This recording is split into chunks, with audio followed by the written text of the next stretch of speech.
Mi mërë mirë se erdhët në emisionin I Pavarur. Ndodhemi në studion ton, të cilën me shumë bujarina e ka dhuruar kryeministri I Shqipërisë zoti Edi Rama. Shikoni dekorin e bërë me doçkat e zotit Rama në frymëzimin e tij, kështu siç ka bërë dhe dheun ton, një mrekulli. Unë këtë emision që nga viti I largët 2020, pak para pandemisë, e bëj me Kristiano Xhanarin, I cili ka vazhduar të qëndrojë fanatik këtu në Pavarur. Era s'kemi dhe Anxhin që në përshëndesim. Një javë plot me ngjarje, po plot, kur them plot, plot me ngjarje.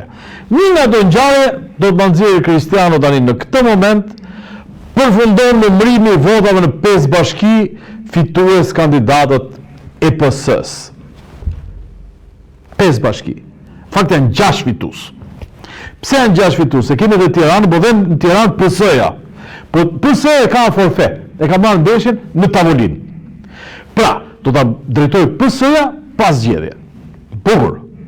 Jam duke parë ndërkohë Facebookun e zonës Manastirliu që vazhdon të bën fushat. Nëse 5 bashki. Pjesëmarrja në total ishte diçka 18% e pak. Ne kam fituar me nga 80%.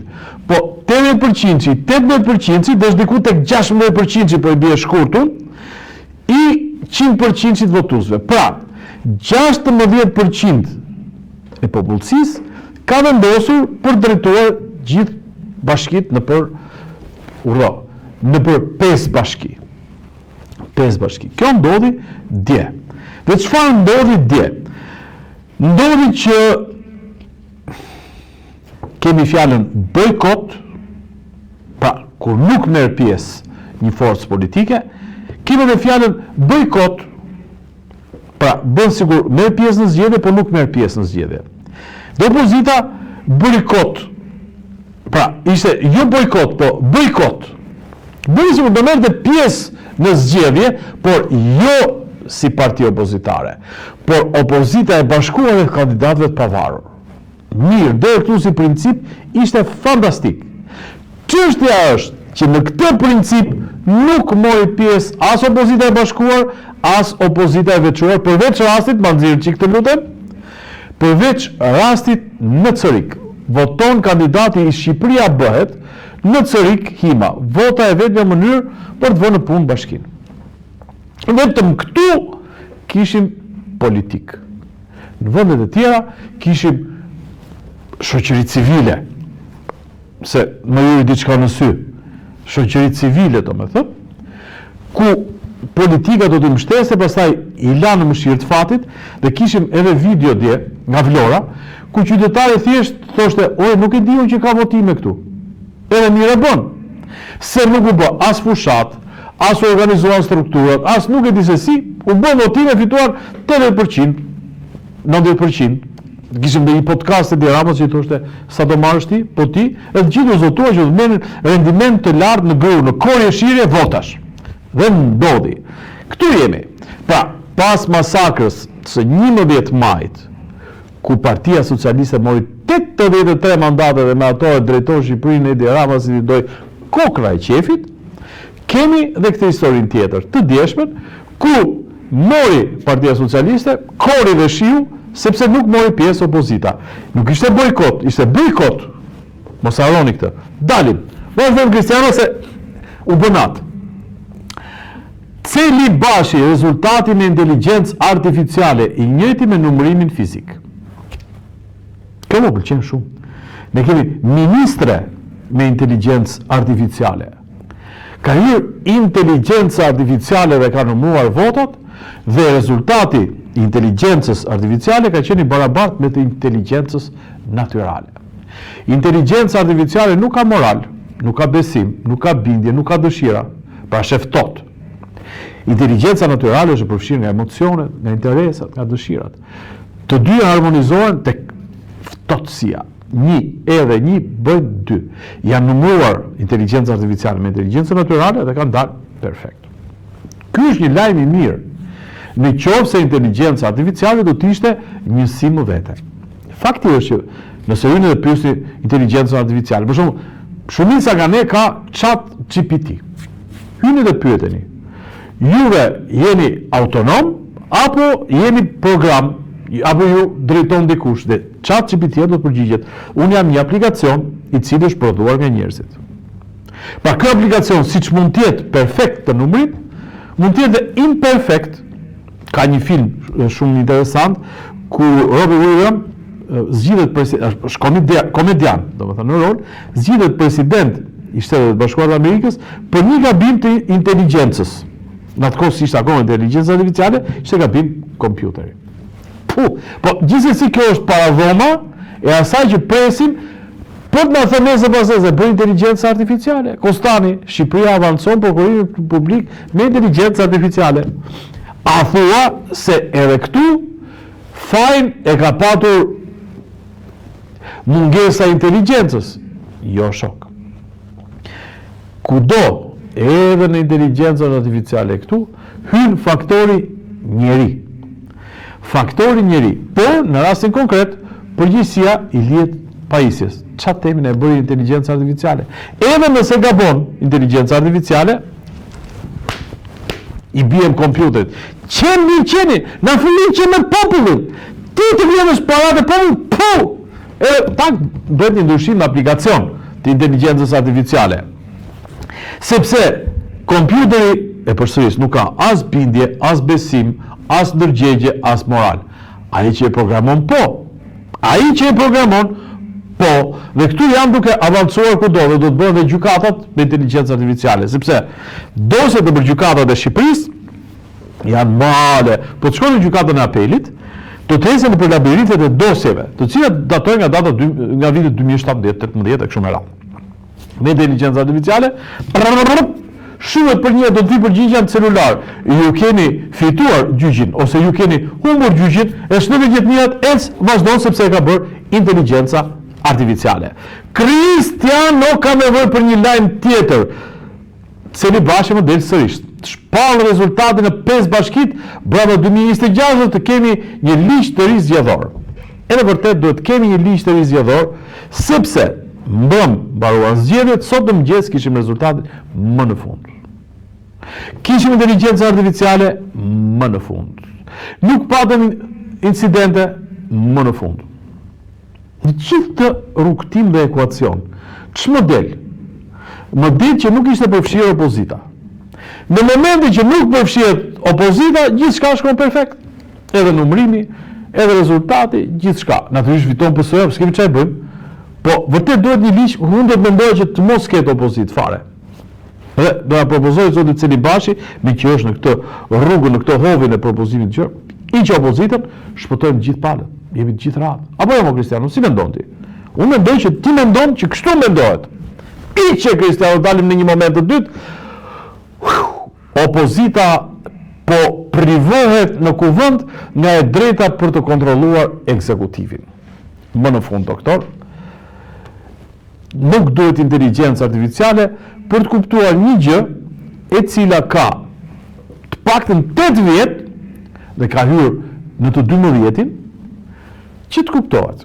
Opozitës avash, opozita faktikisht e dorëzoi këtë kontrollin e ekzekutivit.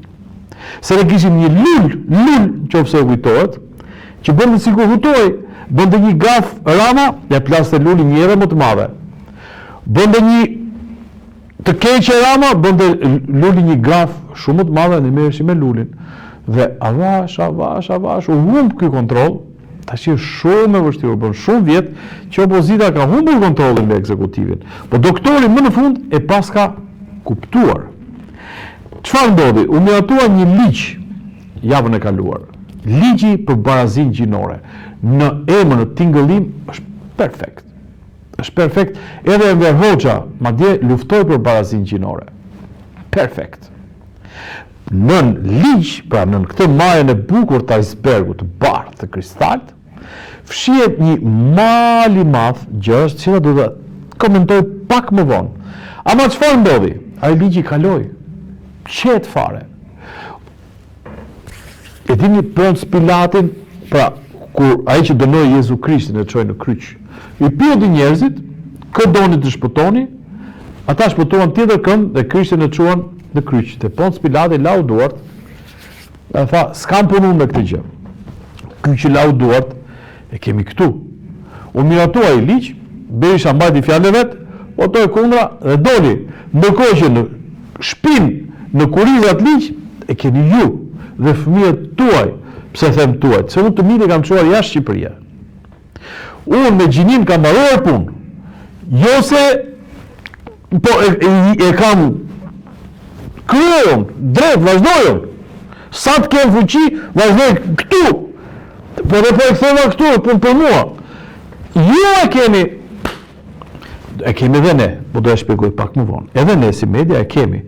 Ec Kristiano, ec se ka nevojë populli për sqarim.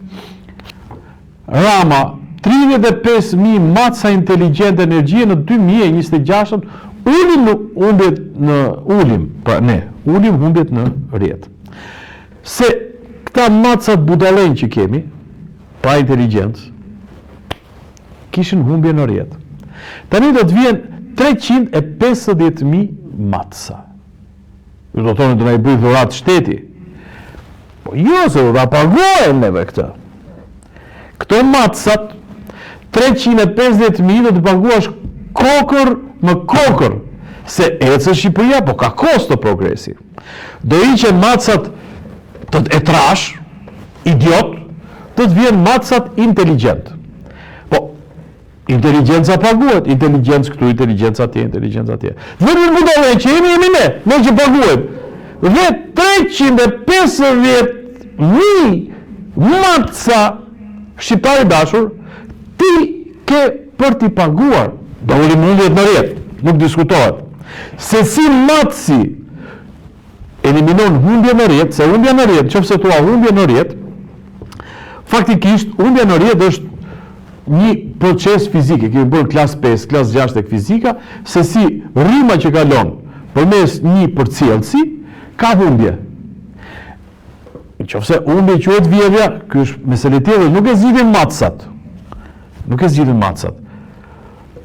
Tash lexoni hyni te këto, ta dëshoj se nuk e di, po kuptoj këtë, 350.000 maca, natyrisht dikush ka fituar tenderin, se nuk është se apo ja. Ai ka fituar tenderin. Qeveria i jep lekët, pastaj do të marrim ne, të cilët do të zhdukim humbjet, po bën në 2026-s. Pafap, jo ta shtym 30 40, jo, 26-s. Ecim Kristiano me pas të lajmit mirë kemi një tjetër. Bëmë këtij mandati, pra deri 2029 shparim sovranitetin energjetik.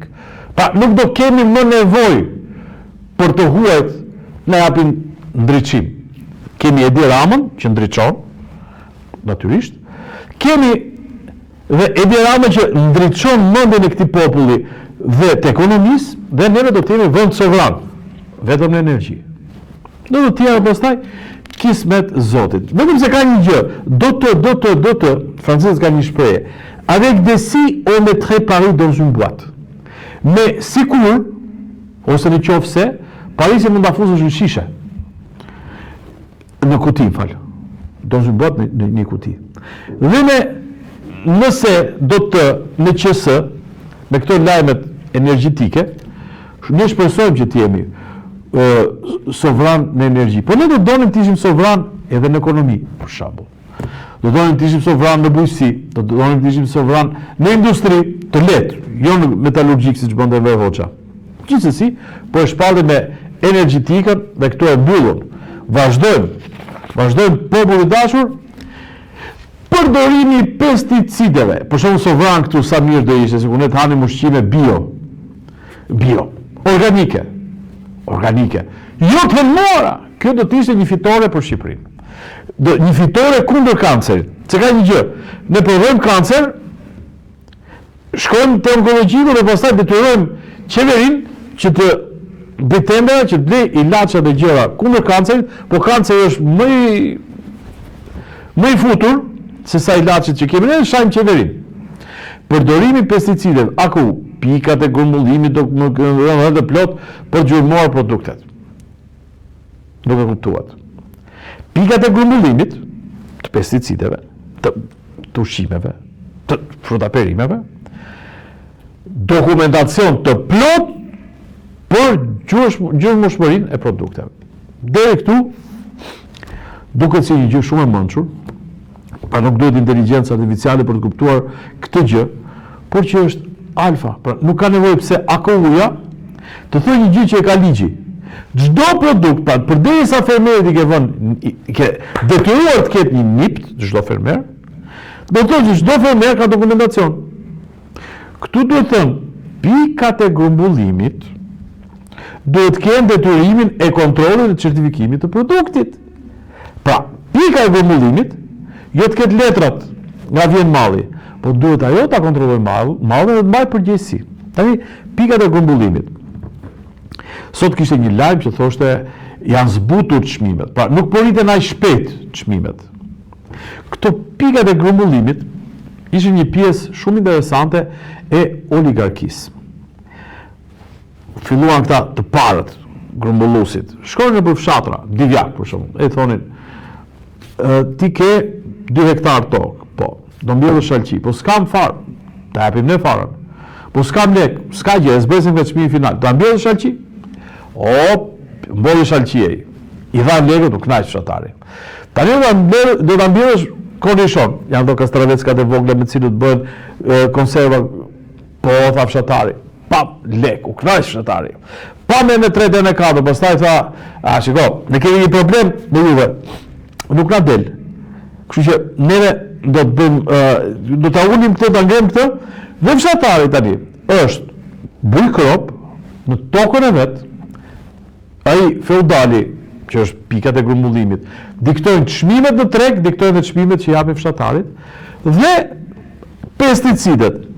Kështu që pesticidet, jo pikat e grumbullimit të kenë dokumentacion plot, po pikat e grumbullimit të kenë detyrimin ligjor të bëjnë kontrole dhe në rast se produkti i dalë prej tyre të elbe pesticide, të mbajnë përgjegjësi penale. Do thoja unë, po kush jam unë? Pak publicitet dhe kthehemi, vazhdojmë me gjëra tjera.